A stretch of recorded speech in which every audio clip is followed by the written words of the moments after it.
यहाँ हम ये जानेंगे कि हम अपने सबकॉन्शियस में बैठे ईगो की लेयर को एक एक करके कैसे हटाएंगे। तो सबसे पहले मैं बात करूँगी इच्छा की, डिज़ायर।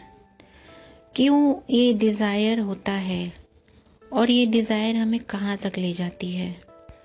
आप देखेंगे कि मन में जब भी कोई डिज़ायर, किसी चीज़ की डिज़ायर होती है, तो जब भी मन में किसी चीज़ की डिज़ायर हो तो आप सबसे पहले ये देखिए दोस्तों कि क्या वो डिज़ायर आपके द्वारा पूरी हो सकती है।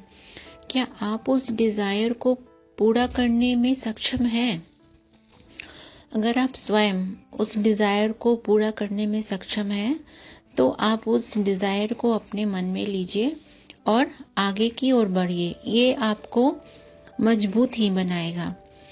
लेकिन यहीं पर दोस्तों कहीं ऐसा ना हो कि आप उस डिज़ायर को पूरा करने का इच्छा तो रखते हैं, इच्छुक तो हैं आप, लेकिन आप उस डिज़ायर को खुद से नहीं, स्वयं पूरा नहीं कर सकते। उस डिज़ायर की अपेक्षा दूसरों से रख रहे हैं कि सामने वाला व्यक्ति हमारे उस डिज़ायर को पूरा करे। तो जैसे ही आपने डिज़ायर की इच्छा को पूरा करने की शक्ति आपने सामने वाले को दे दी, तो मतलब इसका ये हुआ कि आपने अपनी शक्ति उसको दे दी। तो जैसे ही जब आप अपनी शक्ति सामने वाले को देंगे तो क्या होगा कि वो अपने मन मुताबिक आपको चलाना चाहेगा, क्योंकि आपकी डिज़ायर उससे पूरे हो रहे हैं, सामने वाले से। तो बहुत सारी चीज़ें आपकी ज़िंदगी में कुछ इस तरह से घटित होगी जो कि आपको पसंद नहीं होगा और आपको वो चीज़ करने होंगे, क्योंकि आपके डिज़ायर सामने वाला पूरा कर रहा है ना। और मान लीजिए यहीं पे आपने वो चीज़ें पूरी नहीं की जो सामने वाला चाह रहा है, तो दोस्तों आप बताइए, आप जो चाह रहे हैं वो कैसे सामने वाला पूरा करेगा? वो भी नहीं करेगा ना। ये तो गिव एंड टेक वाली बात हो गई कि आप मेरे डिज़ायर को पूरा करो तो मैं आपका डिज़ायर पूरा करूँगा। तो एक दूसरे की डिज़ायर पूरा करने में समझ सकते हैं दोस्तों क्या होगा। अगर आपने उसके डिज़ायर को पूरा नहीं किया तो वो भी आपके डिज़ायर को पूरा नहीं करेगा, और इससे क्या होगा, इससे रिश्ते में मनमुटाव आएगा, बहुत सारी गलतफहमियां होंगी, बहुत सारे विकार भी उत्पन्न होंगे, बहुत सारी मिसअंडरस्टैंडिंग हो जाएगी, नफरत होने लगेंगे और रिश्तों में दूरियां बढ़ जाएगी। पर यहीं पे दोस्तों आप थोड़ा देर के लिए ये सोचो कि जैसे ही आपने डिज़ायर की शक्ति को अपने ऊपर ले लिया कि इसी डिज़ायर को मुझे पूरा करना है, तो दूसरे से एक्सपेक्टेशन जो है वो खत्म होती है। अब दूसरे क्या करें नहीं करें उससे हमें कोई मतलब नहीं रह जाता है ना। और दूसरे हमसे क्या करवाना चाहते हैं इससे भी कोई मतलब नहीं रह जाता है। तो हमें यहाँ सिर्फ क्या करना है, अपने डिज़ायर को स्वयं ही पूरा करना है।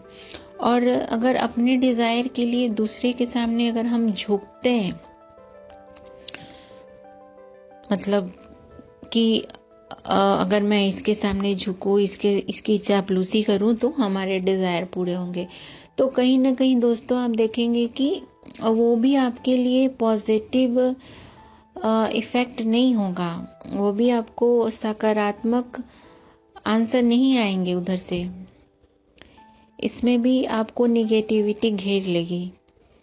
तो क्या करें जिससे हम अपने डिज़ायर को भी पूरा कर सकें? तो सबसे अच्छा तरीका यही है कि आप अपने ज्ञान के स्तर को बढ़ाएं, और आपकी ज्ञान की शक्ति जहाँ तक है आपकी डिज़ायर भी वहीं तक होनी चाहिए। लेकिन अगर आपकी डिज़ायर उससे हाई है तो आपको अपने ज्ञान का स्तर बढ़ाना होगा। और जैसे आप अपने ज्ञान के स्तर को बढ़ाएंगे तो आप देखेंगे कि आप अपने डिज़ायर को फुलफिल करने में सक्षम हैं। और सबसे सही रास्ता यही है दोस्तों। और इसके साथ साथ क्या होगा कि जैसे ही आप अपने डिज़ायर को सकारात्मक रूप देंगे, आप अपने आप को एक सकारात्मक रूप देंगे, तो वैसे भी ये पूरा ब्रह्मांड आपका साथ देना शुरू कर देगा, क्योंकि ये पूरा ब्रह्मांड जो है वो सकारात्मक ऊर्जा से भरा पड़ा है।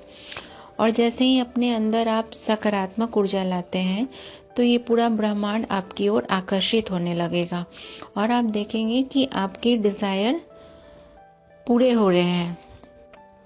तो इसके लिए सबसे ज़रूरी ये है दोस्तों कि आप अपने अंदर सकारात्मक ऊर्जा को बढ़ाएं और अपनी इच्छा को पूरी करने के लिए अपनी शक्ति का प्रयोग करें, ना कि दूसरे के ऊपर डिपेंड रहें। तो उम्मीद करती हूँ दोस्तों कि आप इस वीडियो के द्वारा आप धीरे धीरे अपने सबकॉन्शियस माइंड में बैठे ईगो की लेयर को एक एक करके आप हटा पाएंगे, उसे हटा पाने में सक्षम होंगे। और हमारा मकसद है कि आप ईगो फ्री रहें और ब्रह्मांड से पॉजिटिविटी आकर्षित करें और अपनी जीवन में खुशियाँ अनुभव करें।